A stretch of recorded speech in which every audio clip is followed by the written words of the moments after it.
నాతో నడిచెదను, వెలుగు నడిచెదను, వెంబడించెదను. యేసుడే నా రక్షకుడు, నడిచెదని ప్రభు యేసునితో, నడిచెదని ప్రభు హస్తముతో. కాంతిలో నుండగా జయంగాంతును, యేసునే నే వెంబడింతును. నేనేసుని వెలుగులో నడిచెదను, గాఢంబగు చీకటిలో భయపడను. ఆత్మలో పాడుచు సాగిపోయేదను, యేసుడే నా ప్రియుండు, నడిచెదని ప్రభు యేసునితో, నడిచెదని ప్రభు హస్తముతో. కాంతిలో నుండగా జయంగాంతును, యేసునే నే వెంబడింతును. నేనేసుని వెలుగులో నడిచెదను, వెలుగులో ప్రభు స్వరమును వినుచుందును. సర్వమిచ్చెదను, చెంతనుండెదను, యేసుడే ప్రేమామయుడు, నడిచెదని ప్రభు యేసునితో, నడిచెదని ప్రభు హస్తముతో. కాంతిలో నుండగా జయంగాంతును, యేసునే నే వెంబడింతును. నేనేసుని వెలుగులో నడిచెదను, దిన సహాయమునే పొందెదను. సుఖ దుఃఖమైన మరణంబైన యేసుడే నా యందునుండును, నడిచెదని ప్రభు యేసునితో, నడిచెదని ప్రభు హస్తముతో. కాంతిలో నుండగా జయంగాంతును, యేసుడే నా రక్షకుడు. నేనేసుని వెలుగులో నడిచెదను, నా దృష్టిని ప్రభుపై నుంచెదను. సిల్వ ధ్వజమును పట్టి వెళ్ళెదను, యేసుడే నా చెంతనుండును, నడిచెదనే ప్రభు యేసునితో, నడిచెదని ప్రభు హస్తముతో. కాంతిలోను డగ జయంగాంతును, యేసునే నే వెంబడింతును. పొందనాలు.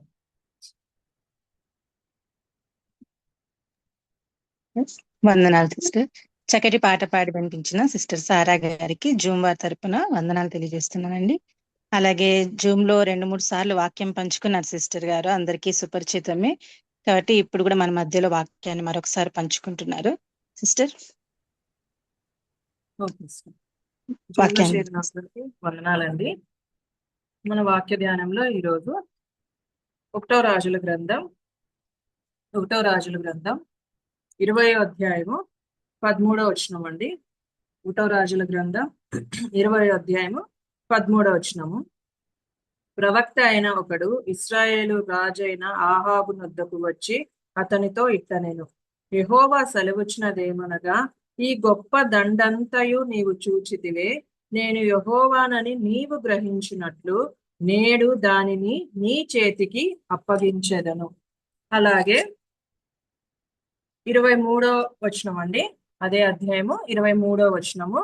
అయితే సిరియా రాజు సేవకులు అతనితో ఇలాగు మనవి చేసిరి, వారి దేవతలు కొండ దేవతలు గనుక వారు మనకంటే బలవంతులైరి.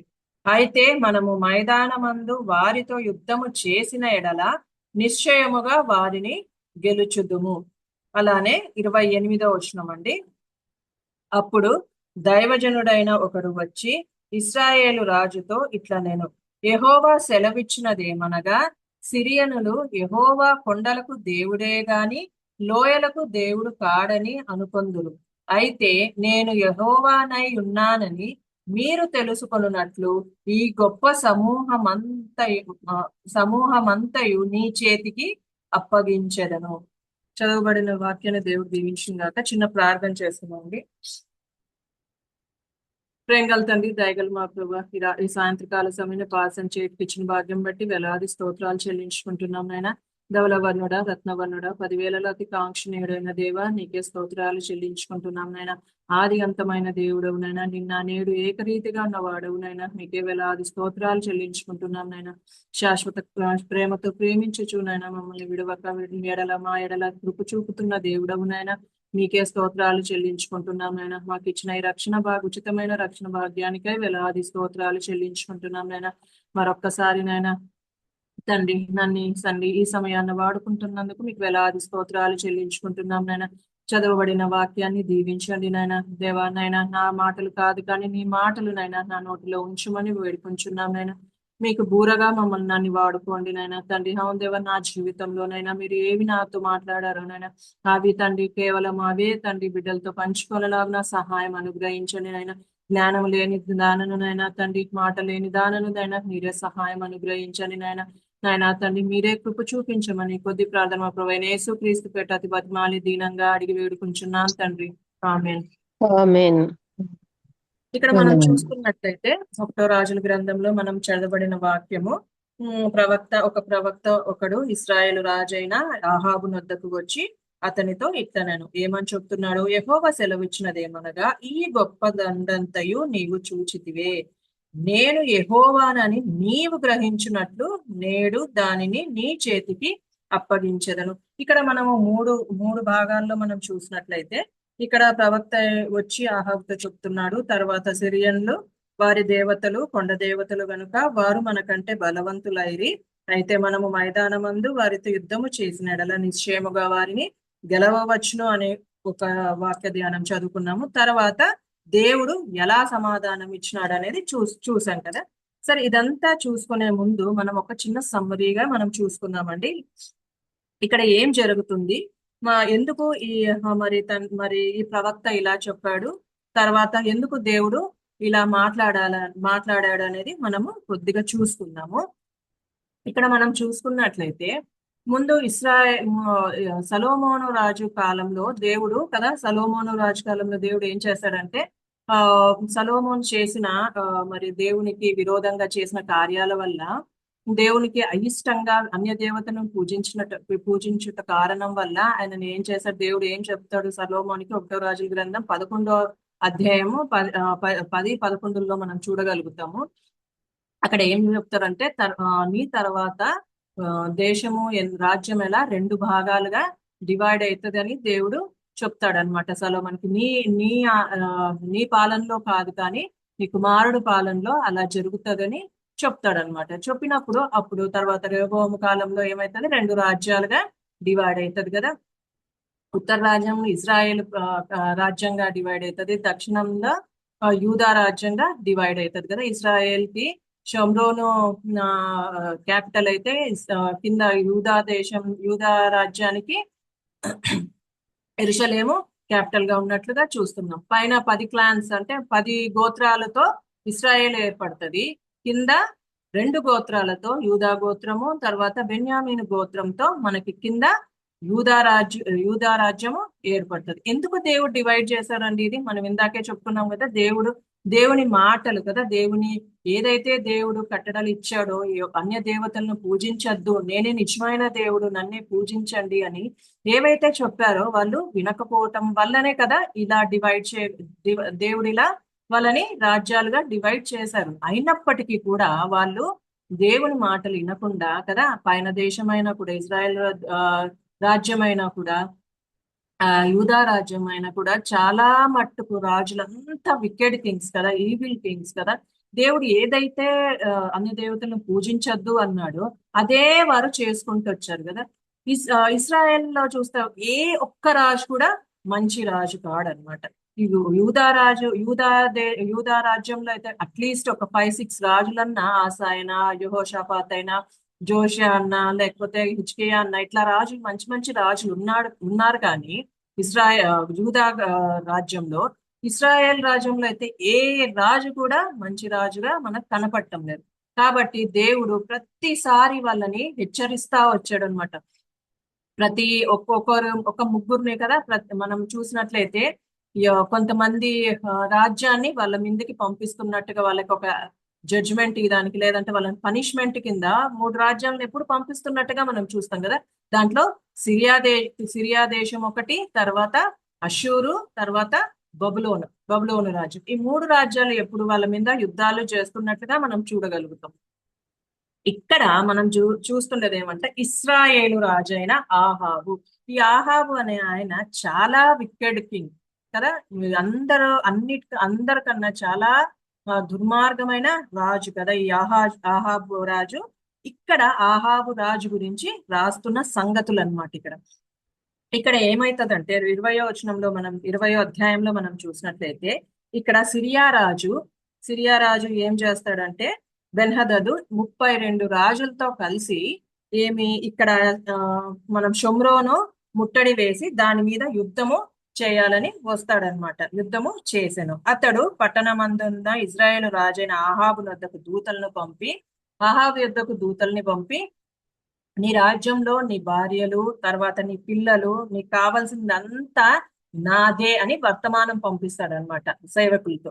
వర్తమానం పంపించినప్పుడు ఆహాబు భయపడిపోయి ఏమంటాడంటే, సరే నా నా భార్యలు, నా పిల్లలు అంతా నీవే అని మరీ వర్తమానం పంపిస్తాడు. అదే మనం కింద చదివినట్లయితే, నా ఏలిన వాడైన రాజా, నీవిచ్చిన సెలవు ప్రకారము నేనును నాకు కలిగిన సమస్తమును నీ వశమున ఉన్నాయని ప్రత్యుత్తరం ఇచ్చి వారిని పంపగా.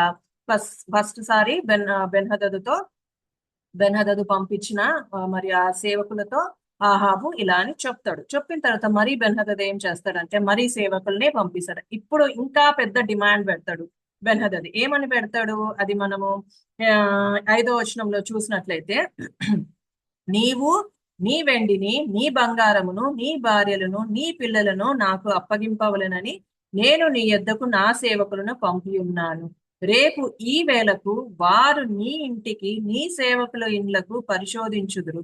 అప్పుడు నీ కంటికి ఏది ఇంపుగా నుండునో దానిని వారు చేత పట్టుకొని తీసుకొని పోవుదురు అని ఇంకొక అసలు చాలా పెద్ద డిమాండ్ పెడతాడు.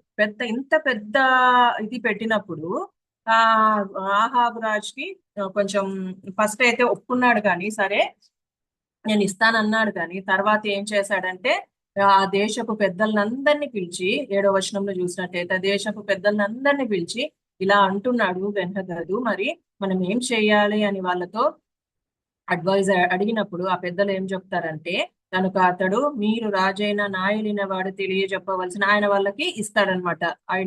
ఇలా ఐడియా ఇస్తాడు. ఏమని, నీవు ఎదుట నీ సేవకుడైన నాకు ఇచ్చి పంపిన ఆజ్ఞను నేను తప్పక అనుసరింతును గాని నీవిప్పుడు సెలవిచ్చిన దానిని నేను చేయలేనని బెన్హదదు దూతలొచ్చో చెప్పుడనెను. నువ్వు ముందు చేసింది ఓకే, కానీ ఇప్పుడు పెడుతున్న ఈ ఈ షరతు నేనైతే పూర్తి చెయ్యను అని ధైర్యంగా ఆహాబు చెప్పు అని చెప్పి పెద్దలు సలహా ఇస్తున్నట్లుగా మనం చూస్తున్నాము. అలానే చెప్తాడు. తర్వాత వాళ్ళిద్దరికి వాగ్విద్భాగం అవుతుంది అనమాట. ఇద్దరికి క్లాష్ వస్తుంది. క్లాష్ వచ్చిన తర్వాత ఇంక బెన్హదదుకి కోపం వస్తుంది. కోపం వచ్చిన తర్వాత కింద చూసినట్లయితే 12వ వచనంలో చూసినట్లయితే, బెన్హదదు ఆ రాజును గుడారమందున్న విందు జరిగించుచుండగా ఈ ప్రత్యుత్తరము వారికి వచ్చెను గనుక అతడు తన సేవకులను పిలిపించి యుద్ధమునకు సిద్ధపడుడని ఆజ్ఞాపించెను. వారు సన్నద్ధులై పట్టణము ఎదుట నిలువగా. ఇప్పుడు బెన్హదదుకి చాలా కోపం వచ్చేసేసి ఇంకా కాదు అని చెప్పి మనము యుద్ధానికి సిద్ధం కండని సేవకులంతా పిలిపించి ఎక్కడ కోట దగ్గర ఉన్నట్టుగా మనము పట్టణం ఎదురుగా ఉన్నట్టుగా చూస్తున్నాం. అప్పుడు ప్రవక్త అయిన ఒకడు, ప్రవక్త పేరైతే చెప్పలేదు గాని, అప్పుడు వచ్చి ఆహాబుతో చెప్పిన మాటలన్నమాట ఇవి. ఏమని చెప్తున్నాడు? ఇశ్రాయేలు రాజైన ఆహాబు నొద్దకు వచ్చి అతనితో ఇట్లనెను. ఏమని చెప్తున్నాడు? యెహోవా సెలవిచ్చినదేమనగా, ఈ గొప్ప దండంతయు నీవు చూచితివే. నేను యెహోవానని నీవు గ్రహించినట్లు నేడు దానిని నీ చేతికి అప్పగించెదను. దేవుడు దైవ ప్రవక్తను ఒక ఆయనని పంపించి ఆహాబుతో చెప్తున్నాడు అనమాట, భయపడొద్దు, ఈ దండు చూసి నువ్వు భయపడొద్దు, నీవు తెలుసుకున్నట్లు నీ దేవుడే, నేను నిజమైన దేవుడని నువ్వు తెలుసుకున్నట్లు ఈ దండంతయు నీ చేతికి అప్పగించదని అన్నప్పుడు వాళ్ళు అలాగ ఏదైతే మరి ఆ ప్రవక్త మరి ఆహాబుకు చెప్పాడో ఇలా చేయి ఇలా చేయి అని కొన్ని ఇన్స్ట్రక్షన్స్ ఇస్తాడు ఆ ప్రవక్త చెప్పిన విధంగానే జరిగించినప్పుడు ఆహాబుకి విజయం అనేది వస్తుంది అనమాట. మనం ముందు చూసినట్లయితే 19వ అధ్యాయంలో 18వ అధ్యాయంలో చూసినట్లయితే మనకి ఇక్కడ ఆహాబు సవాలు ఎదుర్కొంటాడు కదా. ఏం సవాలు ఎదుర్కొంటాడు? ఏలియా సవాలు విసురుతాడు కదా. ఎవరైతే అప్పుడు ఆహాబు అన్య దేవతల్ని బయలుదేవతల్ని ఆరాధించుటకు ఇశ్రాయేలుని ప్రోత్సహిస్తున్నప్పుడు ఏలియా వచ్చి సవాలు విసురుతాడు కదా, మీ దేవుడు నిజమైన దేవుడు అయితే దీన్ని మనకి 38వ వచనంలో చదువుతాం, దహన బలి పశువుని కట్టలను కాల్చాలా అని దేవుడు ఏలియా సవాలు విసురుతాడు కదా. సవాలు విసిరినప్పుడు అక్కడ బయలు ప్రవక్తలందరూ వాళ్ళ దేవుడు వాళ్ళు ఓడిపోతారు కదా. నిజమైన దేవుడు ఎవరు అనేది అక్కడ అంటే బయలుపరచబడుతుంది. అప్పుడు ఆహాబుకి నాకు తెలిసి అంతవరకు అందుకనేమో ఆహాబు ఈ మాటలు ఈ ప్రవక్త ఇక్కడ చెప్పిన మాటలు విన్నాడేమో అనిపిస్తుంది అన్నట్టు. ఎందుకంటే ఆహాబు ఎప్పుడు ఏలియాని ఎంత సతాయించేవాడు కదా, ఎంత ఆయనని హింస పెట్టేవాడు కదా. ప్రతిదీ ఎన్నిసార్లు ఏలియా చెప్తున్నా ఆయన పట్టించుకునేవాడు కాదు కదా. ఆయన ఏ పద్ధతులు అయితే పాటిస్తున్నాడో అన్య దేవతలకు బయలు ప్రవక్తలకు ఎక్కువ ప్రాధాన్యత ఇచ్చేసి అందరిని ఇజ్రాయేల్ వాళ్ళ ప్రజలందరినీ ఆ పక్కనికి నడిపిస్తున్న రాజుగా మనం చూస్తాం. చాలా చెడ్డ రాజుగా ఆహాబు గుర్తింపబడుతున్నాడు కదా. ఇక్కడ మనం చూసినట్లయితే ఇక్కడ ప్రవక్త అయినా ఒకడు వచ్చి చెప్పినప్పుడు ఆహాబు వింటున్నట్టుగా చూస్తున్నాం. ఎందుకు? అక్కడ అది జరిగింది కదా, మరి అదైతే ఉంటదేమో ఆయనకు మైండ్ లో అని నేను అనుకుంటున్నా. కాబట్టి ఏదైతే ఆయన చెప్తున్నాడో ప్రతిదీ ఆయన జరిగిస్తున్నట్లుగా చూస్తున్నాం. ఆయన చెప్పిందంతా జరిగిస్తున్నప్పుడు దేవుడు ఆయనకి విజయం ఇచ్చినట్లుగా చూస్తున్నాం. అప్పుడు దేవుడు వారికి విజయం ఇచ్చినప్పుడు మరి ఈ సిరియా దేశపు యొక్క రాజు యొక్క సేవకులు ఏమని చెప్తున్నారు? రాజు దగ్గరకు వచ్చి 23వ వచనంలో ఈలాగు మనవి చేసిరి. అయితే సిరియా రాజు సేవకులు అతనితో ఈలాగు మనవి చేసిరి, వారి దేవతలు కొండ దేవతలు గనుక వారు మనకంటే బలవంతులైరి. అయితే మనము మైదానమందు వారితో యుద్ధము చేసిన ఎడల నిశ్చయముగా వారిని గెలుచుదుము. ఇది వాళ్ళ ఒపీనియన్. వాళ్ళు ఏం చెప్తున్నారు? వారి దేవతలు కొండ దేవతలు కాబట్టి కొండ మీద మనము యుద్ధం చేసినప్పుడు అక్కడ గెలిచినారు. అయితే మనం లోయలో అయితే మైదానంలో యుద్ధం చేస్తే అక్కడ వాళ్ళ దేవుడు కాదు, కాబట్టి అక్కడ యుద్ధం చేస్తే మనము గెలవచ్చును అని రాజుకి వాళ్ళ సేవకులు ఏం చెప్తారు? ఒక అడ్వైజ్ ఇస్తున్నట్టుగా చూస్తున్నాం. అలానే రాజు చేస్తాడు. చేసినప్పుడు అయినప్పటికీ దేవుడు ఆహాబుకి విజయం ఇచ్చినట్టుగా మనం చూస్తున్నాం కదా. దాని ఉద్దేశంతోనే దేవుడు ఇక్కడ దైవజనులతో మాట్లాడుతున్నట్టుగా చూస్తున్నాం. 28వ వచనంలో అదే జరుగుతుంది. అక్కడ ఏమంటున్నాడు? అప్పుడు దైవజనుడైన ఒకడు వచ్చి ఇశ్రాయేలు రాజుతో ఇట్లా, నేను యెహోవా సెలవిచ్చినదేమనగా, సిరియన్లు యెహోవా కొండలకు దేవుడే గాని లోయలకు దేవుడు కాడని అనుకొందురు. అయితే నేను యెహోవానై ఉన్నానని మీరు తెలుసుకున్నట్లు ఈ గొప్ప సమూహమంతయు నీ చేతికి అప్పగించెదను. కాబట్టి ఈ స్టేట్మెంట్ దేవుడు ఇస్తున్నట్లుగా చూస్తున్నాం. దేవుడు ఏం చెప్తున్నాడంటే వాళ్ళ ఉద్దేశం ఏంటి? వాళ్ళ దేవుడు కొండలకే దేవుడు, ఇంకా వేరే చోట వాళ్ళకి విజయం ఇయ్యడు అనే వాళ్ళు అనుకుంటున్నారు. కానీ నేనైతే కొండలకి దేవుడు కాదు, లోయలకు కూడా దేవుడు నేను అని దేవుడు ఆ స్టేట్మెంట్ ఇస్తున్నట్టుగా చూస్తున్నా. అది కూడా ఇంకొకటి ఏం చెప్తున్నాడు? వారికి కనపరిచినట్టు కాదు, అయితే నేను యెహోవానై ఉన్నానని వారు తెలుసుకున్నట్లు కాకుండా దేవుడు ఏం చెప్తున్నాడు? మీరు తెలుసుకున్నట్లు ఈ గొప్ప సమూహమంతయు నీ చేతికి అప్పగించెదను. ఇక్కడ ముందు కూడా 13వ వచనంలో కూడా నాకు భలే ఆశ్చర్యం అనిపిస్తది.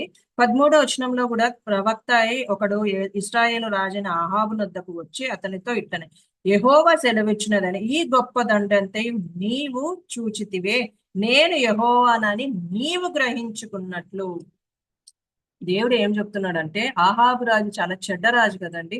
ఆ ప్రజలందరినీ కూడా అలా నడిపించాడు కదా. సో దేవుడు ఏం చెప్తున్నాడంటే, మీరు గ్రహించినట్లు నేనే నిజమైన దేవుడు, దేవుడు ప్రూవ్ చేసుకోవడానికి నేనే నిజమైన దేవుడు అని మీరు తెలుసుకున్నట్లు, నేను అక్కడే కాదు నేను విజయం ఇచ్చేది, ఇక్కడ కూడా విజయం ఇస్తాను అని ఇక్కడ మనకి చూస్తున్నట్లుగా చూస్తున్నాం కదా అండి. అంతే కదండి. ఇప్పుడు ఆ కాలంలో ఆహాబుతో మాట్లాడిన దేవుడు ఏమని మాట్లాడతారు, మీరు తెలుసుకున్నట్లు, నువ్వు తెలుసుకున్నట్లు నేను నిజమైన దేవుణ్ణి, నేను ఈ కార్యాన్ని జరిగిస్తాను అని తెలుసుకున్నట్లని ఆనాడు ఆహాబు చెప్తున్నాడు.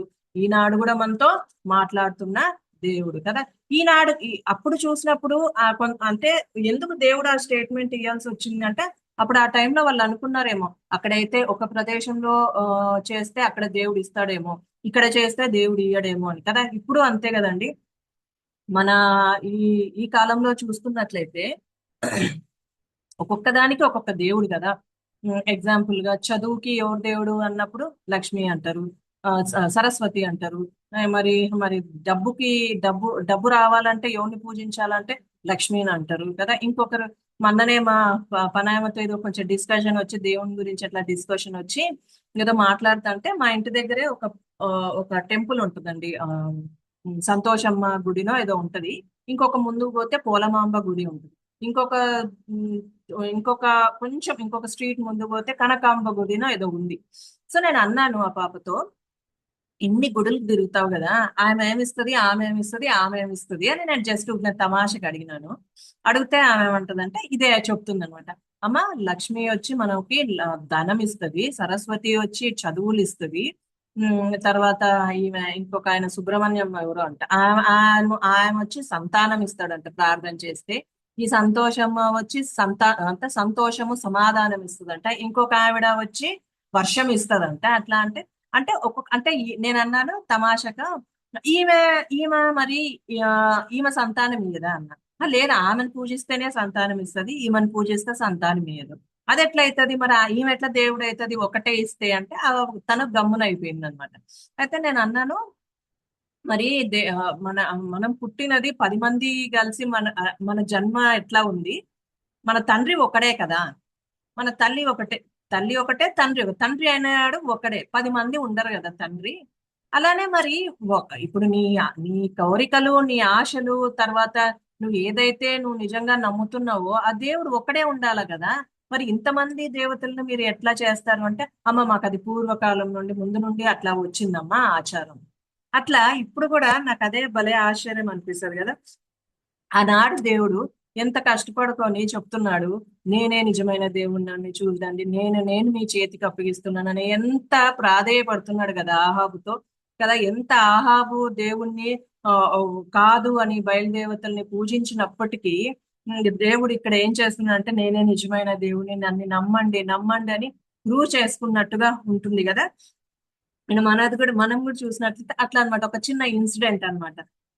అప్పుడు అనిపించింది అనమాట, దేవుడు కరెక్టే కదా. అప్పుడు ఆహాబుతో మరి అట్లా మాట్లాడినాడు అంటే మనతో కూడా ఇప్పుడు మనం కూడా అట్లనే అనుకుంటా అంటాం కదా ఒక్కొక్కసారి. అంటే ముందు అంటే దేవుణ్ణి ఎరగక ముందు, సో ఇక్కడ వరకే దేవుడు చేస్తాడేమో పనులు, ఇది చెయ్యడేమో అని అనుకుంటాం కదా. కానీ దేవుడు అంటున్నాడా, అలా కాదు అని చెప్తున్నాడు అనమాట. దేవుడు మనకి నా నా నాకు నేర్పించిన దీంట్లో ఏమంటే, దేవుడు మనకి ఏం చెప్తున్నా అంటే, నేను సర్వశక్తిమంతుణ్ణి అని దేవుడు మనకు చెప్తున్నాడు. తర్వాత నేను సర్వవ్యాపి అని చెందిన అంటే దేవుడు సర్వవ్యాపి అని చెప్తున్నాడు. తర్వాత నేను సర్వజ్ఞానిని అని చెప్తున్నాడు దేవుడు కదా. Omnipotent, omnipresence and omniscient కదా. మనం చూసినట్లయితే ఇక్కడ మనం చూసినప్పుడు, ఎందుకంటే దేవుడు సర్వశక్తిమంతుడు మన దేవుడు కదా. అంటే ఇక్కడ ఒకటే కాదు, అక్కడ ఒకటే కాదు, ఎక్కడైనా ఉండే దేవుడు అని మన దేవుడు మనకి ఈ వాక్యం ద్వారా మనకి ప్రూవ్ చేస్తున్నాడు అనమాట. అది మనం ఎలా చూడొచ్చండి, దేవుడు సర్వశక్తిమంతుడు అని మనం ఎలా గమనించుకోవచ్చు. ఆది కాండం 1వ అధ్యాయం చూసినట్లయితే, ఇక్కడ మనకి కొన్ని వాక్యాల ద్వారా చూద్దామండి. దేవుడు మనకి ఎలా కనపరుచుకుంటాడు. దేవుడు చాలా శక్తిమంతుడు అని మనం చెప్తాం కదా. అది ఎలా దేవుడు మనకు కనపరుచుకుంటాడు అంటే ఇక్కడ చూస్తున్నాం. ఆదికాండం 1వ అధ్యాయంలో చూసినట్లయితే, ఆది యందు దేవుడు భూమి ఆకాశములను సృజించెను. భూమి నిరాకారముగాను శూన్యముగాను నుండెను. చీకటి అగాధ జలముపై కమ్మి ఉండెను. దేవుని ఆత్మ జలముల పైన అల్లాడుచుండెను. మనము ఈ జెనసిస్ మనం 1వ అధ్యాయం మనం చూసినట్లయితే చాలా ఆశ్చర్యం కలుగజేస్తుందండి. ఫస్ట్ ఎట్లా ఉందంట భూమి మనకు చూసినట్లయితే నిడారం కదా, మనం చీకటి, భూమి నిరాకారముగాను శూన్యముగాను ఉండేనంట. ఏమీ లేదు, వాయిడ్ అని ఉంటది ఇంగ్లీష్ లో అయితే, void, form, without any form. మనకి ఇప్పుడు భూమిని చూస్తే ఎట్లుందండి, ఒక రౌండ్ షేప్. కానీ ఎంత మంచి షేప్ ఒకసారి మనకు ఇమేజెస్ లో చూసినట్లయితే చాలా మంచి షేప్. అసలు బ్లూ కలర్ లో ఎంత బ్యూటిఫుల్ గా కనిపిస్తుందో భూమి. అప్పుడు ఎట్లుందంట భూమి, నిరాకారముగాను శూన్యముగాను ఉన్నది, చీకటంతా ఉన్నది. కానీ దేవుడు ఏం చేస్తున్నాడు, దేవుడు వెలుగు కమ్మని పలుకగా వెలుగు ఆయను. వెలుగు మంచి తర్వాత నెక్స్ట్ వెలుగును చీకటిని వేరుపరిచిన దేవుడు. తర్వాత నెక్స్ట్ కింద జలముల మధ్య ఒక విశాలము కలిగి ఆ జలములను వేరుపరచునుగా కని పలికెను. తర్వాత ఆకాశము భూమిని చేసిన దేవుడు, తర్వాత చెట్లను చేసిన దేవుడు, తర్వాత జంతువుల్ని చేసిన దేవుడు కదా. అత్యధికంగా చాలా ఇంపార్టెంట్ ఎవరండి, మనల్ని చేసిన దేవుడు కదా, తన హస్తాలతో చేసిన దేవుడు కదా. ఇవన్నీ చూస్తున్నప్పుడు మనకి ఏమనిపిస్తుంది, ఎంత సర్వశక్తిమంతుడు అనిపిస్తుంది కదా. ఇవన్నీ మనకి చాలా ఈజీగా మనము ఏదో చదువుకుంటాం, కానీ ఒక్కొక్కటి మనం ఆలోచిస్తున్నట్లయితే ఆ చాలా ఇప్పుడు భూమి ఆ షేప్ లోకి రావాలంటే ఎంత దేవుడు కదా, ఎంత శక్తిమంతుడైతే ఆ దేవుడు ఆ షేప్ లోకి వచ్చి ఎక్కడ ఉండాలో అక్కడ ఆజ్ఞాపిస్తాడు కదా. మనము చూస్తుండేది ఈ భూమి చాలా కొద్ది మట్టికే కదా. మనం పైన ఎత్తితే ఆకాశం కనపడుతుంది కదా, మనం ఈ పక్కన చూస్తే కొంచెం భూమి కనపడుతుంది. ఇప్పుడు మా వైజాగ్ లో అనుకో సముద్రం కనపడుతుంది, ఇంకా అనంతపూర్లో సముద్రం కూడా కనపడదు కదా. అంత కొంచెం ఏమంటారు, పిచ్చి చెట్లు అట్లా కనపడతాయి కదా, మనది డ్రై ఏరియా అంటారు కదా. సో మనం ఇక్కడ చూసినట్లయితే కొంచెం సముద్రం కనపడుతుంది. కొంచెం మాకి ఇది ఏమనిపిస్తుంది అంటే, ఓకే దేవుడు ఇది చేశాడా అనిపిస్తుంది. కానీ దేవుడు ఇంకా ఎంత బాగా చేశాడండి ఈ భూమిని. అసలు మనకు తెలిసిన దాంట్లో చాలా కొద్దిగా మనం చూస్తుండేది. మా ఫిజిక్స్ లో ఉంటది, ఆకాశం మనం పైన చూస్తే మనకు ఉత్త ఆకాశమే కనిపిస్తుంది కదా. కానీ ఆ దాంట్లో లేయర్స్ ఉంటాయి అనమాట. ఆకాశం ఇంకా పైన అట్మాస్ఫియర్ లేయర్స్ ఉంటాయి. ఫస్ట్ మనం చూస్తుండేది ట్రోపోస్ఫియర్ అంటారు, తర్వాత స్ట్రాటోస్ఫియర్, తర్వాత మిసోస్ఫియర్, థర్మోస్ఫియర్, ఎక్సోస్ఫియర్. సో ఈ లేయర్స్ అన్ని ఉంటాయి అట్మాస్ఫియర్ లో.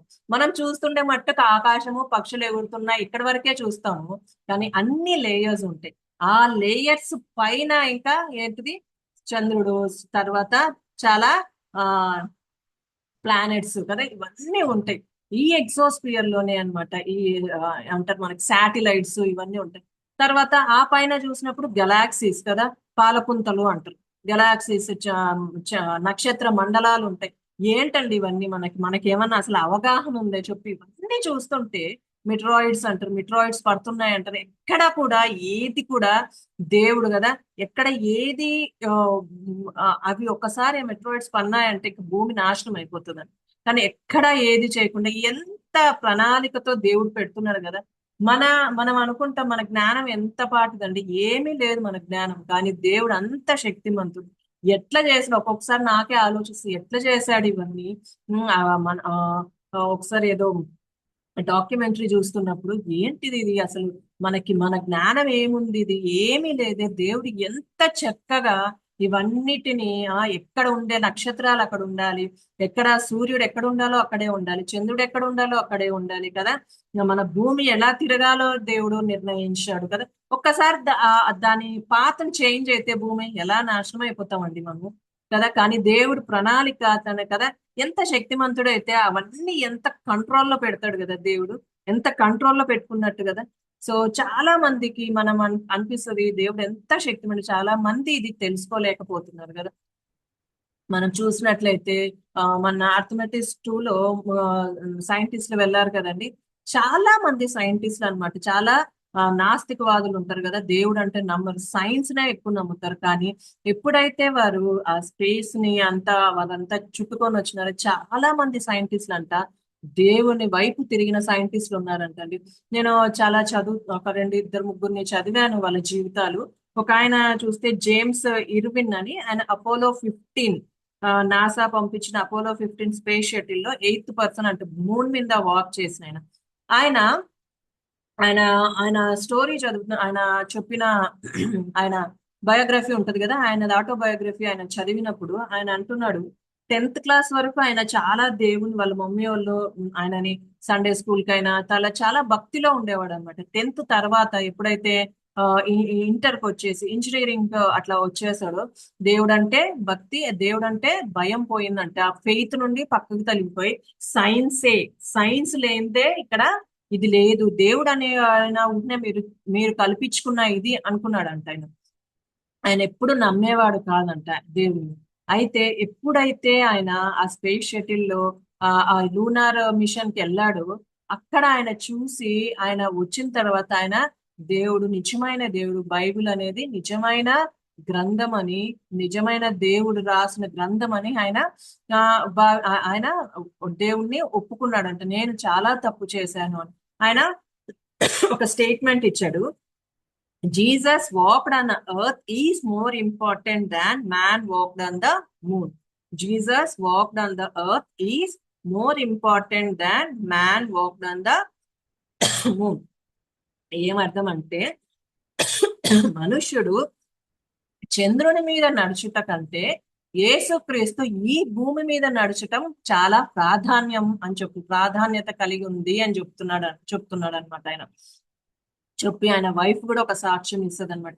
ముందంతా అసలు ఈయన దేవుడు అంటే పడని వ్యక్తి, ఇప్పుడు అక్కడ పోయి అవన్నీ చూసినప్పుడు, అవి అన్ని ఆయన అనుభవించినప్పుడు, నిజంగా దేవుడు ఉన్నాడు, నిజంగా దేవుడు యేసుక్రీస్తు నిజమైన దేవుడని ఆయన అక్కడ ఆ, ఒప్పుకున్నట్టుగా ఆమె చెప్తుంది అనమాట. ఆయన వచ్చిన తర్వాత ఒక మిషనరీగా ఆయన కూడా ఆ, తయారైనాడంట. ఒక చర్చ్ కి ఒక పాస్టర్ గా ఆయన నడుపుతున్నాడంట. ఇంకొక ఆయన కూడా ఉన్నాడండి, ఇంకొక ఆయన నుంచి కూడా చదివిన చార్లీ డ్యూక్ అని. ఆయన కూడా ఒక ఆస్ట్రోనటే. ఆయన 10th పర్సన్ అన్నమాట మూన్ మీద వెళ్ళి నడిచిన. ఆయన కూడా అంతే అన్నమాట. ఆయన కూడా నమ్మేవాడు కాదంట, ఆయన కూడా చాలా ఎథియిస్ట్ అంట. సైన్సే కదా ఇది గొప్పది, సైన్స్ ఫ్యాక్ట్స్ లేనిదే మనం ఎట్లా నమ్ముతాము, ఏదో మీరు చెప్తారు దేవుడు అని, కానీ అది కాదు అనేది చెప్పిన తర్వాత ఆయన ఎప్పుడైతే ఆ ఎక్స్పెడిషన్ కి వెళ్ళాడో, అప్పుడు ఆయనకి అర్థమైందంట, ఓకే ఈయనే నిజమైన దేవుడు. వాళ్ళ వైఫ్ కి ఆయనకి చాలా గొడవలు ఉండేదంట. ఎందుకంటే ఆయన పని పని పని పని అని వెళ్ళిపోయేవాడంట, పిల్లల్ని పట్టించుకోకుండా. ఆవిడ కొంచెం విశ్వాసంలో ఉండేదంట, కానీ ఎప్పుడు చెప్పినా చాలా తిరస్కరించేవాడంట ఆమెని. కానీ అక్కడికి వెళ్ళి వచ్చిన తర్వాత నా భర్తలో నేను చాలా మార్పులు గమనించానని ఆమె సాక్ష్యం ఇస్తుంది అనమాట.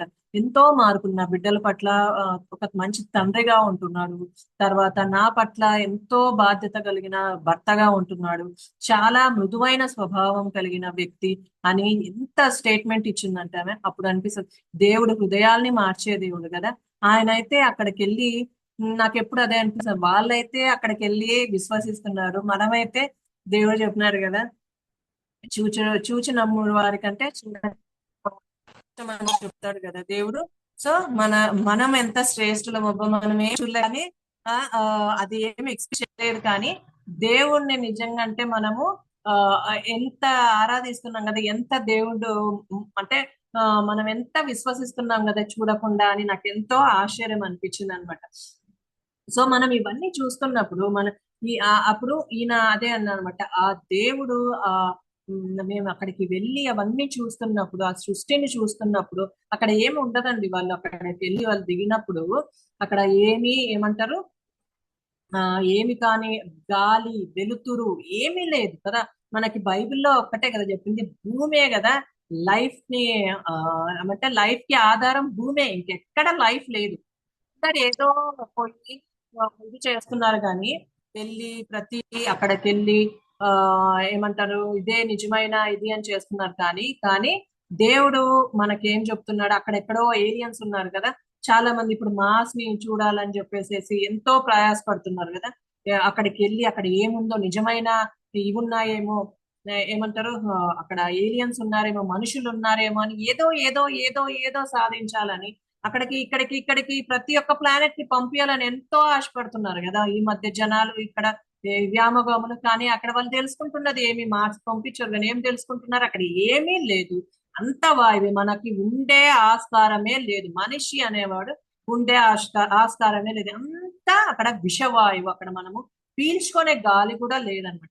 మనకు క్లియర్ గా మనకు బైబిల్లో రాసి పెట్టింది కదండి. ఏమని రాసి పెట్టింది, దేవుడు ఈ భూమిని ఎంత సుందరంగా, భూమినే కదా ఇదంతా కిందంతా మనం అధ్యాయం అంతా చదువుతున్నప్పుడు భూమినే ఎంత సుందరంగా చెట్లు కొమ్మలు కదా, చెట్లు పెద్ద పెద్ద వృక్షాల్ని, తర్వాత జంతువుల్ని అంత భూమిలోనే క్రియేట్ చేశాడు దేవుడు. భూమిలోనే స్థిరపరిచాడు. అంతేగాని వేరే గ్రహాల్లో ఉన్నారు, వేరే గ్రహాల్లో ఏదో చూడాలని వాళ్ళు పోతున్నారు, కానీ వాళ్ళకి ఏమీ దొరకట్లేదు అనమాట. మనకైతే గ్రంథము నీట్ వాళ్ళు ఎంతో ఖర్చు పెట్టిపోతున్నారు కదా, లక్షలు కోట్లు కోట్లు కోట్లు ఖర్చు పెట్టుకొని పోయి లాస్ట్ వాళ్ళు ఏం తెలుసుకుంటున్నారో అక్కడ ఏమీ లేదు, భూమి మీదనే ఉన్నాయి అన్ని అని వాళ్ళు తెలుసుకుంటారు. మనకైతే బైబిల్ ఎంత క్లియర్ గా ఇక్కడే ఉందని దేవుడు రాసి పెట్టారు కదా.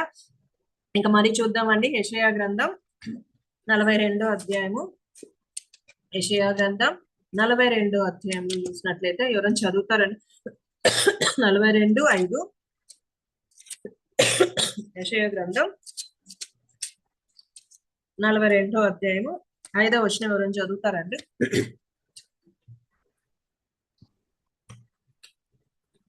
చదువుతారండి ఎవరన్నా? ఆకాశములను సృజించి వాటిని విశాలపరిచి భూమిని అందులో పుట్టిన సమస్తమును పరిచి దాని మీదనున్న జనులకు ప్రాణమును దానిలో నడుచు వారికి జీవాత్మను ఇచ్చుతున్న దేవుడైన యెహోవా ఈలాగు సెలవిస్తున్నాడు. చాలండి. ఇక్కడ దేవుడు ఏం చెప్తున్నా, ఆకాశము సృజించి వాటిని విశాలపరిచి భూమిని అందులో పుట్టిన సమస్తమును పరిచి దాని మీద ఉన్న జనులకు ప్రాణమును కదా, మనకు కూడా ప్రాణం పోసిన దేవుడు కదా. అన్నిటికన్నా, జంతువుల కన్నా, పశువుల కన్నా దేవుడు ఎంతగా మనల్ని చేసుకున్నాడు కదా. ఒక విచిత్రమైన ప్రాణులం కదా మనము. దేవుని యొక్క ఆత్మ మనలో ఉంది కదా, దేవుడు జీవాత్మను మనలో ఊదినాడు కదా. మనమే ఇక్కడే కాని మనుషులు ఉండేది, ఎక్కడ దేవుడు మనుషుల్ని క్రియేట్ చేయలేదండి. ఇది మనకి దేవుడు బాగా చెప్తున్నాడు. అంత శక్తిమంతుడైన దేవుడు ఎంత బాగా కదా ప్రతిదీ తన ఆధీనంలో ఉంచుకున్న దేవుడుగా మనం చూస్తున్నాం కదా. అట్లనే యెషయా 45వ అధ్యాయము 12వ వచనంలో చూసినట్లయితే 45:12 భూమిని కలిగజేసిన వాడను నేనే, దాని మీదనున్న నరులను నేనే సృజించి తిని, నా చేతులు ఆకాశములను విశాలపరచను, వాటి సర్వ సమూహమునకు నేనే ఆజ్ఞ ఇచ్చి తిని. చాలా అంటే ఇక్కడ చూస్తున్నట్లయితే ఇక్కడ కూడా అదే చెప్తున్నాడు కదా దేవుడు, నేనే సృజించినాను, నేనే సృజించినాను, మిమ్మల్ని నేనే సృజించినాను. అంత గొప్ప దేవుడు కదా మన దేవుడు, సర్వశక్తిమంతుడు. అంత శక్తి ఎవరుకుందండి? మనము ఇప్పుడు వ్యామగాములు ఇవందరూ ఎక్కడి వరకు అండి వాళ్ళ నిజం మనకి దేవుడు ఆవగింజంత విశ్వాసంతో పోల్చినాడు. కానీ మన నాలెడ్జ్ మన నాలెడ్జ్ కాదు కానీ వ్యామగాముల నాలెడ్జ్ అయినా, సైంటిస్టుల నాలెడ్జ్ అయినా ఎంత అండి, వాళ్ళది కూడా ఆవగించంతే అనిపిస్తుంది నాకు. ఎందుకంటే వాళ్ళ నాలెడ్జ్ చూసినప్పుడు వాళ్ళు ఏమనుకుంటారంటే ఎంతో నాలెడ్జ్ కలిగిన అక్కడికే మేము వెళ్ళిపోయినాము అక్కడ, కానీ అక్కడ చూసినట్లయితే అక్కడ ఇంకా ఎంతో ఉంది కదా, ఇంకా నేర్చుకునేది ఎంతో ఉందని వాళ్ళే తిరిగి వచ్చి వాళ్ళే చెప్తున్నారు. అంత సర్వశక్తిమంతుడైన దేవుణ్ణి కదా మనము ఏం చేస్తున్నాం, చాలా ఈజీగా తీసుకుంటున్నాం కదా. ప్రతి ఒక్కరు అదే భావించాలన్నమాట. ఎంత దేవుడు మనము ఎందుకు చాలా ఈజీగానే, మనం కూడా నేను కూడా ఒక్కొక్కసారి చాలా ఈజీగానే చదువుతాం కానీ ఇవన్నీ, కానీ ఎంతగా దేవుడు ఎంత శక్తిమంతుడైతే ఇంతగా అన్నిటినీ ప్రతి ఒక్కటి ఎంత తన స్థానాల్లో పెట్టినవాడుగా మనము చూస్తున్నాం కదా. తర్వాత ఇంకొకటి దేవుడు ఏం చెప్తున్నాడంటే, నేను సర్వవ్యాప్తినై ఉన్నాడు అని చెప్తున్నాడు. అంటే దేవుడు పరిపూర్ణ స్థితిలో ప్రతి చోట ఉండేవాడుగా చూస్తున్నాం. ఓమ్ని ప్రెజెన్స్ అని ఇంగ్లీష్ లో చెప్తారనమాట. వివిధ ప్రదేశాల్లో ఆయన సన్నిధి నానా విధములుగా ఉంటదనమాట. దేవుడు లేని ప్రదేశం ఎక్కడా ఉండదు అని దేవుడు మనకి ఈ వాక్యం ద్వారా చెప్తున్నాడు అనమాట. ఫస్ట్ దేవుడు ఏం చెప్తున్నాడు, నేను సర్వశక్తిమంతుడును అని మనకి ప్రూవ్ చేస్తున్నాడు. తర్వాత ఏం చెప్తున్నాడు, నేను సర్వ వ్యాపించిన వాడు, ఓమ్ని ప్రెసెంట్ గాడ్ అని చెప్తున్నాడు అనమాట. ఇది మనం చూద్దామండి. యోహాను రాసిన సువార్త 17వ అధ్యాయము 5వ వచనంలో ఉంటుందండి. తండ్రి, లోకము పుట్టక మునుపు నీ యొద్ద నాకు ఏ మహిమ ఉండెనో ఆ మహిమతో నన్ను ఇప్పుడు నీ యొద్దకు 17:5 అంటే నేను చదువుతా. తండ్రి, లోకము పుట్టక మునుపే దేవుడు ఉన్నాడు కదా. దేవుడు ఏం చెప్తున్నాడు, ఓమ్ని ప్రెసెన్స్ అంటే లోకము ఫస్ట్ ఏమి, లోకం పుట్టక ముందే దేవుడు ఉన్నాడు కదా. అసలు తర్వాత నెక్స్ట్ ఏం చూడొచ్చు మనము, యెషయా గ్రంథం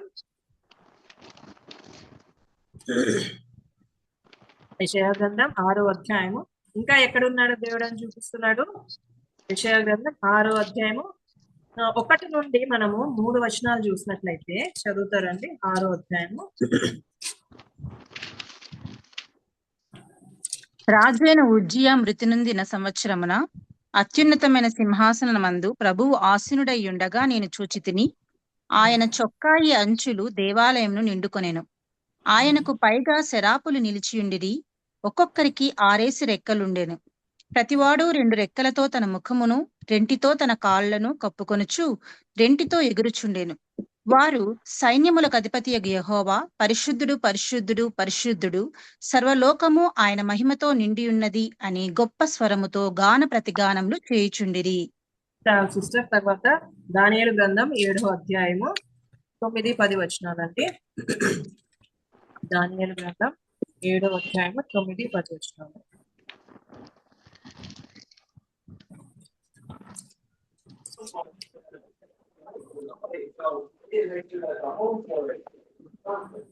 ఏడవ అధ్యాయం 9-10. ఇంకా సింహాసనములను వేయుట చూచితిని. మహావృద్ధుడొకడు కూర్చుండెను. ఆయన వస్త్రము హిమము వలె ధవలముగాను, ఆయన తల వెంట్రుకలు శుద్ధమైన గొర్రెబొచ్చు వలె తెల్లగాను ఉండెను. ఆయన సింహాసనము అగ్ని జ్వాలల వలె మండుచుండెను. దాని చక్రములు అగ్ని వలె ఉండెను. అగ్ని వంటి ప్రవాహము ఆయన యొద్ద నుండి ప్రవహించుచుండెను. వేవేల కొలది ఆయనకు పరిచారకులుండిరి. కోట్ల కొలది మనుష్యులు ఆయన ఎదుట నిలిచిరి. చాలు సిస్టర్. ఇక్కడ మనం చూసినట్లయితే, నేను చిన్నప్పుడు మనం ఇంకా దేవుణ్ణి ఎరగకున్నప్పుడు చిన్నప్పుడు నేనేమనుకునేదాన్ని అంటే, ఓన్లీ ప్రెజెన్స్ అంటే దేవుడు ఒక్కడే కదా, మరి అన్ని చోట్ల దేవుడు ఉన్నాడని అంటారు. నిజంగా దేవుడు నా దగ్గర ఉన్నాడా, లేకపోతే మనకు డౌట్ వస్తుంది కదా, ఒకే దేవుడు కదా, అంతమంది కోట్ల జనాభా ఉన్నారు. నేను అట్లనే ఆలోచించుకునేదాన్ని అనమాట. అన్ని కోట్ల జనాభా ఉన్నారు, నేను చిన్న తప్పు చేస్తే దేవుడు చూస్తాడా, లేదంటే నేను ఏమన్నా చేస్తే దేవుడు నన్ను గ్రహిస్తాడా, అంత మందిలో నా పేరు గుర్తుంటదే దేవునికి. కానీ నాకు ఒక ఏదో అట్లా ఉండేదన్నమాట చిన్నప్పుడు.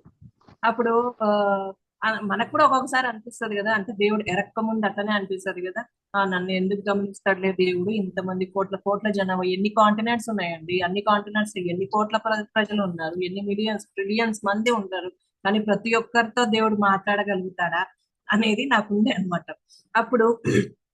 కానీ దేవుడు ఏం చెప్తున్నాడు, నేను ఎక్కడైనా ఉండేగల దేవుడు అని చెప్తున్నాడు కదా. అంటే నేను లేని ప్రదేశం లేదు అని చెప్తున్నాడు కదా. ఇక్కడ మనము పాత నిబంధన గ్రంథంలో అయితే దేవుడు మనకు కొన్ని ఎక్కడ నేను నివసిస్తున్నానని అన్నట్టు చూపిస్తున్నాడు కదా. ఫస్ట్ ఎక్కడ చూస్తున్నాం, భూమి పుట్టక ముందే దేవుడు ఉన్నట్టుగా మనం గ్రహిస్తున్నాము. తర్వాత 6వ అధ్యాయంలో, యెషయా 6వ అధ్యాయంలో ఎక్కడ ఉంటున్నాడు దేవుడు, సింహాసన ఆసీనుడై కదా. 6వ అధ్యాయంలో చూసినట్లయితే, సింహాసనమందు ప్రభు ఆసీనుడై ఉండగా, సింహాసనమందు ఆసీనుడై ఉంటున్నట్టుగా చూస్తున్నాం. ఎక్కడ పరలోకంలో సింహాసనం మీద ఆసీనుడై ఉన్నట్టుగా చూస్తున్నాము. మరి ఇక్కడ దానియేలు గ్రంథంలో కూడా అక్కడే చూస్తున్నాం కదా, సింహాసనముల మీద అక్కడ ఆసీనుడై ఉన్నట్టుగా చూస్తున్నాం. అక్కడ ఆసీనుడైనప్పుడు మన దగ్గర ఎట్లా ఉంటాడు అని మనం కూడా అనుకోవచ్చు కదా. అప్పుడు ముందు మనకి ఇంకా దేవుని ఎరగనప్పుడు అలానే అనుకుంటాం కదా. తర్వాత ఇంకా ఇంకా పాత నిబంధన గ్రంథంలో కాలంలో ఇంకా ఎక్కడెక్కడ బయలుపరచబడినాడండి దేవుడు చూద్దామా. సంఖ్యాకాండము 12వ అధ్యాయము. సంఖ్యాకాండము 12వ అధ్యాయము 5-8 వచనాలు చదువుతారండి. 12వ అధ్యాయము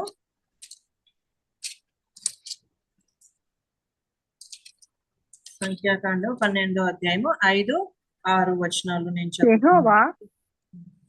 మేఘస్తంభములో దిగి ప్రత్యక్షపు గుడారము యొక్క ద్వారమునొద్ద నిలిచి అహరోను మిరియాములను పిలిచెను. వారిద్దరూ రాగా చాలు సిస్టర్. యెహోవా ఎక్కడున్నాడంటే ఇప్పుడు యెహోవా ఎక్కడ కనపరుచుకుంటున్నాడు? యెహోవా మేఘస్తంభములో మేఘ స్తంభములో దిగి ప్రత్యక్షపు గుడారము యొక్క ద్వారము యొద్ద నిలిచి అన్నట్లు మనం చూస్తున్నాం కదా. తర్వాత అదే నిర్గమాకాండంలో నిర్గమాకాండము 13వ అధ్యాయం చూద్దామండి. నిర్గమాకాండము 13వ అధ్యాయము 21-22 చూద్దామండి. 13వ అధ్యాయము 21 వారు 20. పగలు రాత్రియు ప్రయాణము చేయునట్లుగా యెహోవా త్రోవలో వారిని నడిపించుటకై పగటివేళ మేఘస్తంభములోను వారికి వెలిగించుటకు రాత్రివేళ అగ్నిస్తంభములోను ఉండి వారికి ముందుగా నడుచుచూ వచ్చెను. ఇక్కడ మనం ఎట్లా చూస్తున్నాం? దేవుడు పగలు వారితో నడుచుటకు పగలు పగటి వేళ మేఘ స్తంభంలోను వారికి వెలిగించుటకు రాత్రి వేళ అగ్ని స్తంభంలోను ఉండి వారికి ముందుగా నడిచెను అన్నట్లు మనం చూస్తున్నాం కదా. ఈ రెండు పాత నిబంధన గ్రంథంలో దేవుడు ఎలా తన ప్రెజెన్స్ ని చూపిస్తున్నాడో చూస్తున్నాం. కొత్త నిబంధన కాలంలో దేవుడు వచ్చిన తర్వాత ఎక్కడ ఉంటున్నాడండి దేవుడు చూద్దామా అండి. యోహాను రాసిన సువార్త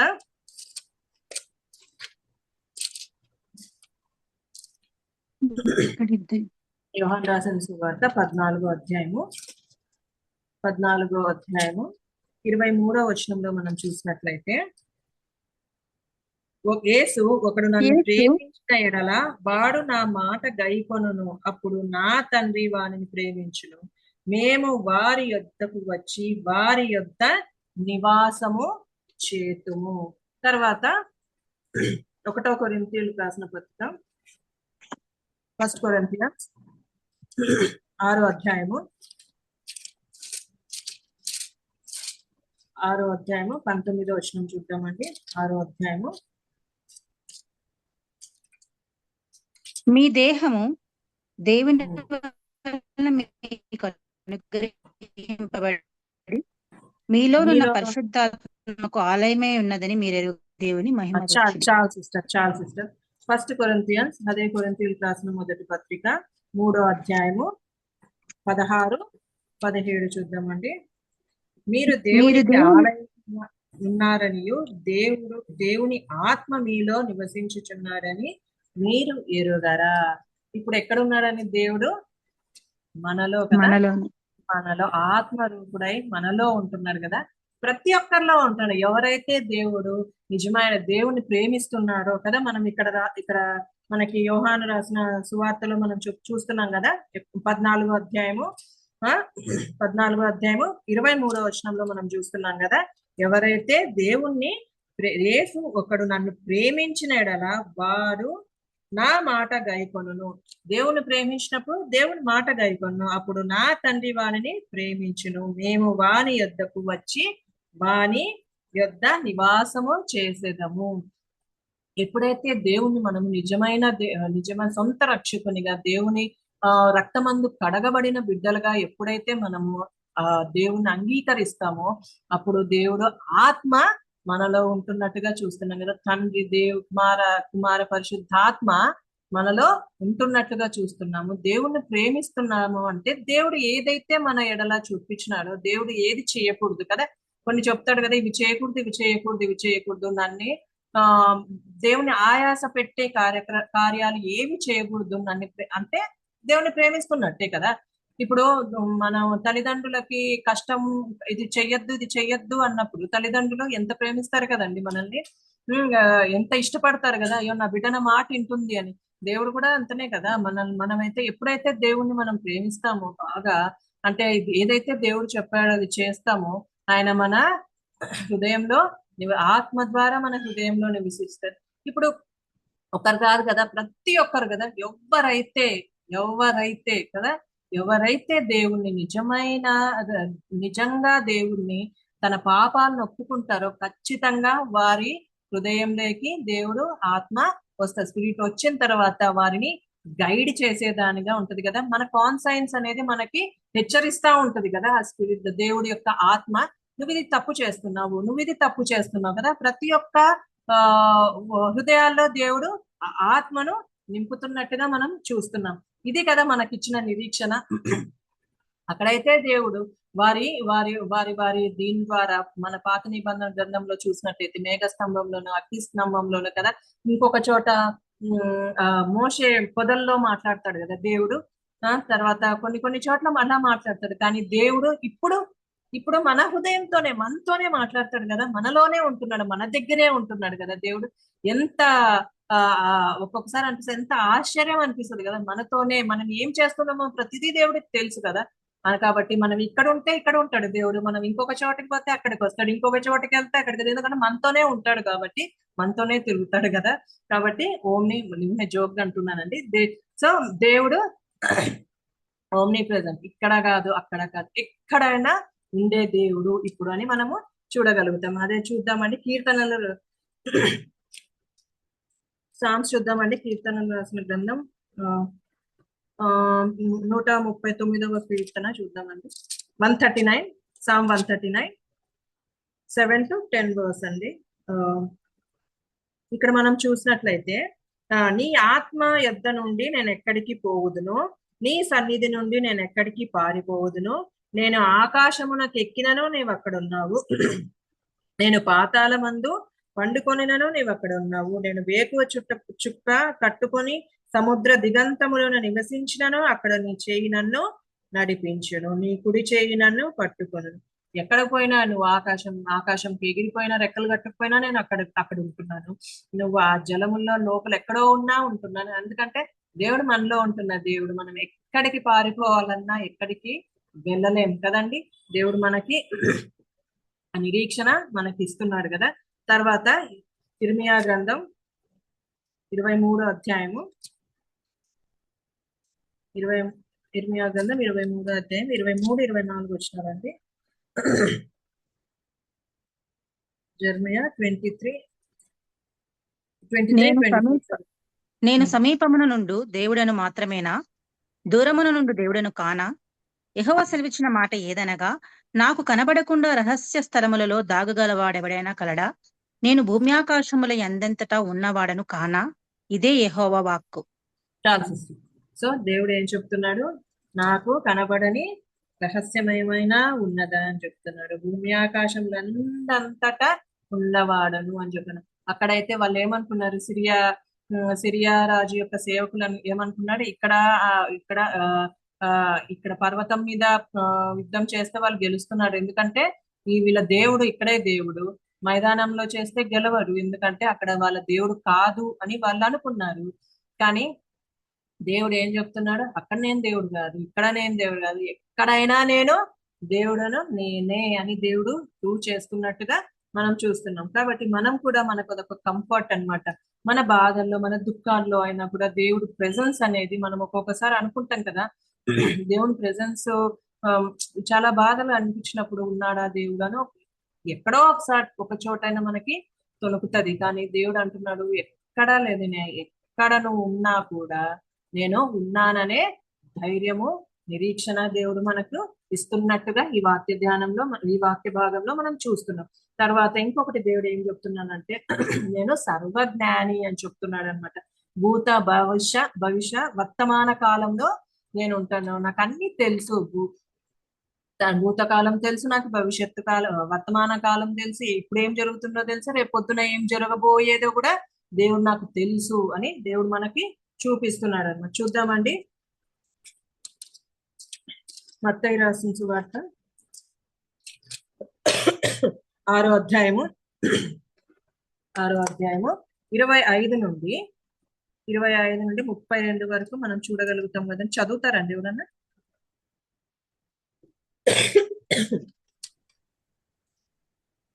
అందువలన నేను మీతో చెప్పునదేమనగా, ఏమి తిందుమో ఏమి త్రాగుదుమో అని మీ ప్రాణమును గూర్చి అయినను, ఏమి ధరించుకుందుమో అని మీ దేహమును గూర్చి అయినను చింతింపకుడి.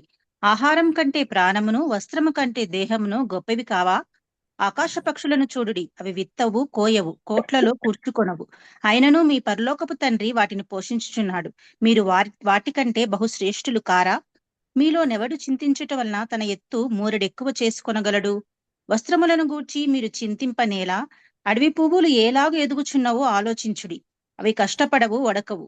అయినను తన సమస్త వైభవముతో కూడిన సొలొమోను సహితము వీటిలో ఒకదాని వలెనైనను అలంకరింపబడలేదు. నేడుండి రేపు పొయ్యిలో వేయబడు అడవి గడ్డిని దేవుడు ఈలాగు అలంకరించిన ఎడలా, అల్ప విశ్వాసులారా, మీకు మరి నిక్షేముగా వస్త్రములు ధరింపజేయును గదా. కాబట్టి ఏమి తిందుమో ఏమి త్రాగుదుమో ఏమి ధరించుకుందుమో అని చింతింపకుడి. అన్యజనులు వీటన్నిటి విషయమై విచారింతురు. చాలు సిస్టర్. తర్వాత మత్తయి రాసిన సువార్త అదే 10వ అధ్యాయము 29-30 వచనాలు చూద్దామండి. 10వ అధ్యాయం 29. రెండు పిచ్చుకలు కాసుకు అమ్మబడును కదా, అయినను మీ తండ్రి సెలవు లేక వాటిలో ఒకటైనను నేలను పడదు. మీ తల వెంట్రుకలన్నీ లెక్కింపబడి ఉన్నవి కనుక మీరు భయపడుతుంది. మీరు అనేకమైన పిచ్చుకల కంటే శ్రేష్ఠుడు. ఇక్కడ దేవుడు మనకి ఏం చెప్తున్నాడు? ఫ్యూచర్ గురించి చింతపడద్దు అని చెప్తున్నట్టుగా మనం చూస్తున్నాం కదా. ఎవరైనా అండి ఇప్పుడు మనం చదువుకున్న దాంట్లో ఎంట్రుకలను కూడా దేవుడు లెక్క పెడతారు. అనంత సర్వజ్ఞాని కదా. ఎవరు కూడా ఇప్పుడు దీంట్లో చూసినట్లయితే ఏ సైంటిస్ట్ అయినా ఎవరైనా ప్రతి ఒక్క ఎంట్రుకలను లెక్క పెట్టగలుగుతారండి? పెట్టలేరు కదా. దేవుడు ఎంత చక్కగా రాయించినాడు కదా, ఎంత జ్ఞాని కదా దేవుడు. ప్రతి ఒక్క ఎంట్రుకలను కూడా లెక్క పెట్టాలా అంటే ఇక్కడ రాసింది చాలా ఇది అనిపిస్తుంది. అంటే ప్రతిదీ కదా నీ నీడ్స్ దేవుడు ఎరిగి ఉంటున్న దేవుడు అని మనకి దేవుడు చెప్తున్నాడు అనమాట. ఇది రాశాడే కానీ దేవుడు, కానీ ఎంత కదా మనం ఆలోచించినట్లయితే మన ఫిజికల్ నీడ్స్ అయినా, మన మెంటల్ నీడ్స్ అయినా, మన స్పిరిచువల్ నీడ్స్ అయినా, మన ఎమోషనల్ నీడ్స్ అయినా కదా దేవుడు ప్రతిదీ చూస్తాడు అనేది దేవుడు మనకి ఇస్తున్న భరోసా అన్నమాట. ఇది ఇక్కడ మనకి ఏం చెప్తున్నాడు? ఫ్యూచర్ గురించి కదండి. మనము దేవుడు మనకి ఏం చెప్తున్నాడు? నీ ఫ్యూచర్ నాకు తెలుసు కదా. దేవునికి ఫ్యూచర్ తెలిసిన దేవుడు కదా. ఈ హోల్స్ ఆర్ ఫ్యూచర్ కదండి. ఇప్పుడు మనకి రేపు ఏం జరుగుతుందో, మన్నాడు ఏం జరుగుతుందో మనకు తెలిస్తే ఎంత హ్యాపీగా ఉంటాం కదా మనము లైఫ్ లో కదా. హ్యాపీగా పండుకుంటాము కదా, ప్రశాంతమైన నిద్రపోతాం. ఇప్పుడు కూడా నిద్రపోతున్నాం కదా, కానీ ఫ్యూచర్ గురించి మనకు తెలిస్తే ఎట్లుంటది? రేపు ఏం జరగబోతుందో మనకు తెలిస్తే ఇంకా ఎంత హ్యాపీగా ఉంటాం కదా. కానీ దేవుడు చెప్తున్నాడు నీ ఫ్యూచర్ నా చేతిలో ఉంది, ప్రశాంతంగా ఉందని చెప్తున్నాడు. మనం ఎన్నో బాధలతో కదా, ఎంత ఇక్కడ మనకి దేవుడు అన్ని లిఖింపజేశాడు. మనం కూడా ఇట్లనే ఉంటాం కదా. రేపు ఏమవుతుందో, ఏమైపోతుందో, రేపు అంటే ఏదన్నా ఇష్యూలో మనం ఉన్నప్పుడు ఎన్నో ఆలోచిస్తాం కదా. ఒక్కొక్కసారి మనకి నిద్ర కూడా పట్టదు. ఎన్నో సార్లు కూడా నాకు ఆ విషయాల్లో చాలా ఇబ్బంది పడేదాన్ని అనమాట. ఎంత నిద్రపోవాలన్నా మనకు ఒక్కొక్కసారి కొన్ని ఇష్యూస్ వల్ల కొన్ని నిద్రలు రావు కదా. చాలా స్ట్రెస్డ్ అయిపోతాం మనం, చాలా బాధపడతాం. తెలుసు దేవుడు ఖచ్చితంగా చేస్తాడని తెలుసు, కానీ ఎక్కడో ఒక వెళ్తుంటది కదా మనకి. అయ్యో చేస్తాడా, నిజంగా చేస్తాడా ఇది అనేది మనకి ఉంటది, మానవ సహజంగా అది ఉంటది.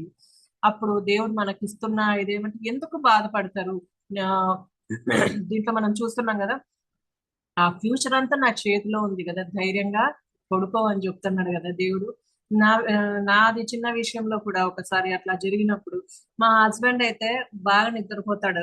ఒకసారి ఇదే మా ఇద్దరికి ఒక ఇదే అయిందనమాట. ఎంత కష్టం ఉన్నా, ఎంత బాధ ఉన్నా హ్యాపీగా కళ్ళు మూసుకుంటే ఆయన నిద్ర వస్తుంది అనమాట. నేను ఎప్పుడన్నా ఎట్లా వస్తుంది నీకు నిద్ర అంటే, దేవుని మీద ఆధారపడాలని తమాషగా అంటాడు అనమాట ఆయన.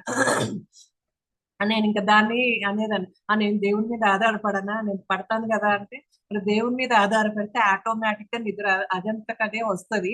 దాన్ని మనం ఇది లేదు, ఎందుకంటే దేవుడు ఏం చేస్తాడో నేను దేవునికి వదిలేశాను, నువ్వు కూడా అదే చెయ్యి అంటే. నేనైతే ఎంత వదిలేసినా నాకు నిద్ర పట్టట్లేదు అని నేను అనమాట. కానీ దేవుడు నాకు నేర్పించిన పాఠం ఏంటంటే, మీతో ఎందుకు బాధపడతాం? మనము ఇప్పుడు ఒక నిద్ర పోగొట్టుకున్నామంటే అండి, కళ్ళల్లో నిద్ర పోగొట్టు పొద్దున్న ఎంత ఇరిటేషన్ గా ఉంటాం కదా, పిల్లల మీద చూపిస్తాము, మనం ఏం పనులు చేయము, హెడేక్ స్టార్ట్ అయిపోతుంది. ఎట్లా ఆ, మన ఆ రోజు ఆ డే అంతా మనము అతలాకుతలం చేసుకుంటాం కదా, పక్కన వాళ్ళతో విరుచుపడతాము, విసుక్కుంటాము కదా. అదే దేవుడు ఉన్నాడు నావన్నీ తెలుసు, ఆయన సర్వజ్ఞాని, నా జీవితంలో ఏం జరుగుతున్నాయో తెలుసు, ఏం జరగబోతున్నాయో తెలుసు అన్నప్పుడు ఎంత ప్రశాంతంగా ఉంటాం కదా. మనము మనమే ఆలోచించుకోండి, మన ఫ్యూచర్ మనకు తెలిసిందంటే ఎంత హ్యాపీ, ఎంత లైఫ్ ని ఎంత ఈజీగా లీడ్ చేస్తాం కదా.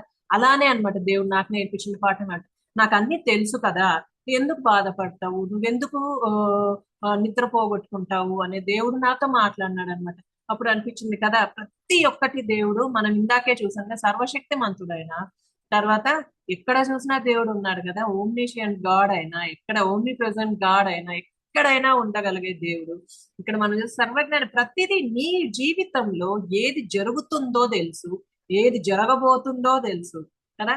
మన తల్లిదండ్రులతో ఉన్న దేవుడు కదా, మన తల్లిదండ్రుల్ని మనం ఆలోచించినట్లే ఎన్నో మనకు చెప్పింటాడు కదా, దేవుడు నాకు ఇట్లా చేసినాడు, ఇట్లా చేసినాడు, ఇట్లా చేసినాడు. వాళ్ళు గతించారు, ఇప్పుడు మనం ఉన్నాము.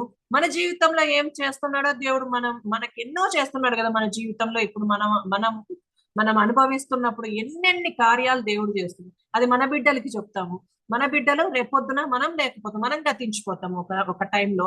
తర్వాత మన బిడ్డలు దాన్ని, దేవుడు మన బిడ్డలతో ఉండే దేవుడు కదా, ఫ్యూచర్ లో కూడా దేవుడు మన బిడ్డలతో ఉండే దేవుడు. వాళ్ళు కూడా అయ్యో మా మమ్మీ, నేను ఇప్పుడు మా అమ్మ ఎంత నా ఒక్కొక్కసారి నేను ఎప్పుడు చెప్తుంటాను కదా, మా అమ్మ నాకు ఎంత చెప్పిందో, వాళ్ళ అంటే దేవుడు వాళ్ళ పట్ల ఎన్ని కార్యాలు జరిగిందో ఎన్నో చెప్పేది మా మమ్మీ. నేను నా జీవితంలో దేవుడు చేసిన కార్యాలు నా జీవితంలో ఇప్పుడు వర్తమాన కాలంలో నేను నా బిడ్డలకు చెప్తే, వాళ్ళు భవిష్యత్తులో మనం లేకపోయినా కూడా ఆ కార్యాల వల్ల దేవుడు మా తల్లిదండ్రులకు ఇట్లా చేశారని వాళ్ళు కూడా రేపు పొద్దున ఫ్యూచర్ లో ఎంత దేవుని మీద ఆధారపడే బిడ్డలుగా ఉంటారు కదండి. కాబట్టి దేవుడు ఏమంటున్నాడంటే, ప్రతిదీ నీ ఫ్యూచరు నా చేతిలో ఉంది, వదిలిపెట్టు అన్నట్టుగా మనం చూస్తున్నాం. తర్వాత కీర్తన గ్రంథము 139 కీర్తనలు 139 అధ్యాయము 4వ వచనం చూద్దామండి.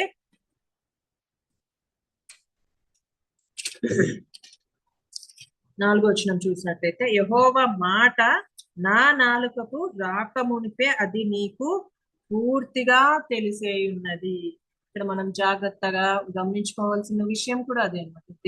మన నోటి మాటలు కూడా దేవుడి వశంలో ఉన్నట్టుగా మనం చూస్తున్నాం కదా. మనం నోటి మాట రాకముందే దేవుడికి అది తెలుసు, కాబట్టి మన నోటి మాటలు చాలా జాగ్రత్తగా మళ్ళీ మాట్లాడుకోవాలి. తర్వాత కీర్తనలు 69వ అధ్యాయము 5వ వచనంలో చూసినట్లయితే, 69:5,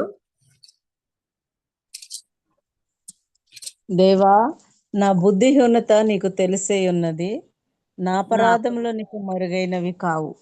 చాలా అండి. అలానే ఇర్మియా గ్రంథము 1వ అధ్యాయము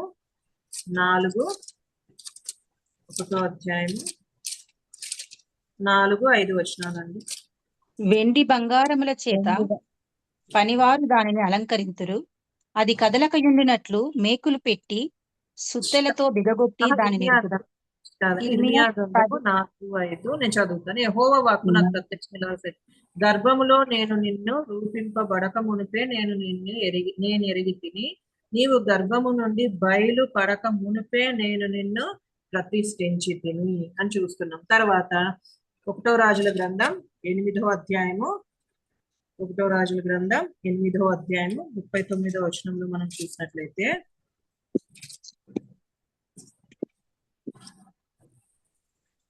ప్రతి మనిషి యొక్క హృదయము నీ వెరుగుదువు. చాలా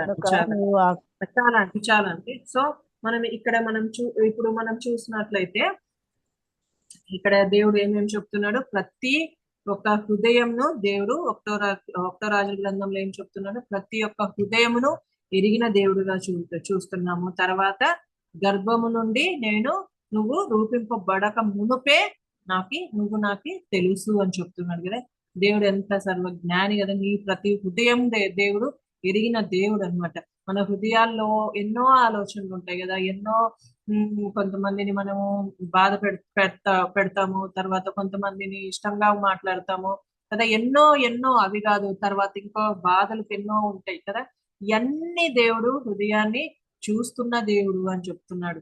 కాబట్టి మనము మన హృదయంలో వచ్చేటివన్నీ చెడ్డవే, కానీ దేవుడు చూస్తున్న దేవుడు కాబట్టి మనము చాలా జాగ్రత్తగా, ఆయన చాలా జ్ఞాని కదా, చాలా జాగ్రత్తగా మన హృదయాల్ని కాపాడుకునే వారుగా మనం ఉండాలని. ఎందుకంటే మన పుట్టక మునుపే దేవుడు మనల్ని ఎరిగిన దేవుడు అని చెప్తున్నాం కదా.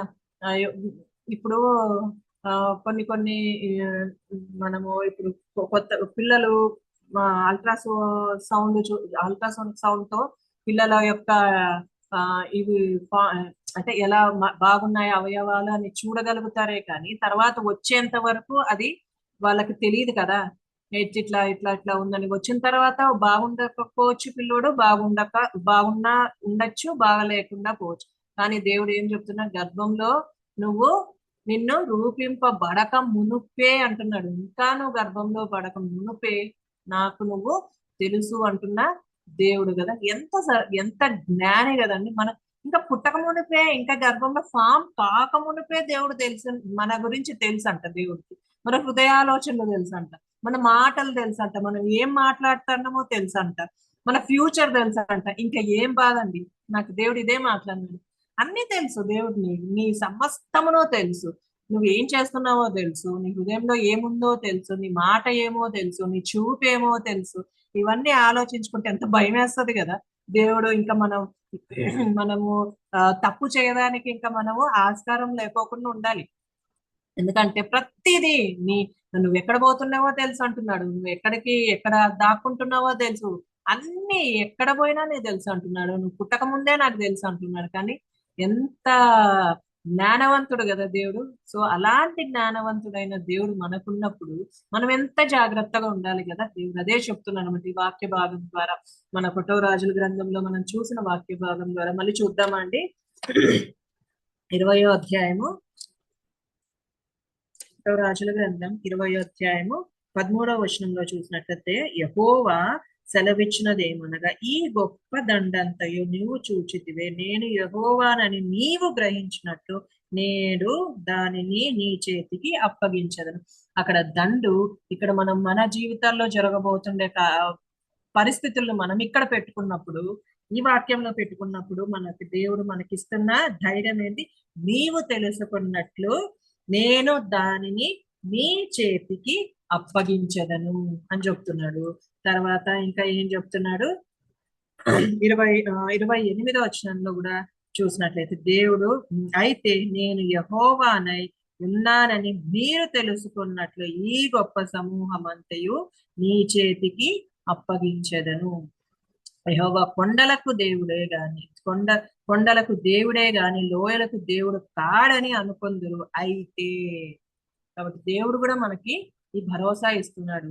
అయితే వాళ్ళు అనుకుంటారు, వాళ్ళ దేవుడు మన జీవితాల్లో జరుగుతున్నప్పుడు వాళ్ళు మన కలీగ్స్ అయినా ఎవరైనా అనుకుంటారు కదా, దేవుడు వీళ్ళకి లేరేమో. కానీ దేవుడు అంటున్నాడు, అయితే మీరు తెలుసుకున్నట్లు నేను మీకు అవన్నీ మీ చేతికి అప్పగిస్తాను అని దేవుడు మనకి వాగ్దానం చేస్తున్నట్లుగా ఉంటున్నారు కదా. ఆ ధైర్యంతో మనము మన జీవితంలో మనం ముందుకెళ్ళాలి. దేవుడు మనకి నేర్పించిన పాఠం ఏంటంటే, దేవుడు సర్వశక్తిమంతుడని నేర్పిస్తున్నాడు, సర్వవ్యాప్తిని నేర్పిస్తున్నాడు, తర్వాత సర్వజ్ఞాని అని దేవుడు మనకి బోధిస్తున్నాడు. ఇలాంటి దేవుడు మనం కలిగి ఉండుట ఎంతో భాగ్యం కదండి. మనము మన జీవితాల్లో ఆ దేవుణ్ణి మనము ఎన్నడూ విడిచిపెట్టకుండా, దేవుడు మన జీవితాల్లో ఎన్నో కార్యాలు ఎన్నో రీతులుగా మనం పోతున్నప్పటికీ దేవుడు మనం ఏమనుకోవాలి, మన ఫ్యూచర్ దేవుని చేతిలో ఉందని మనము గ్రహించుకోవాలండి.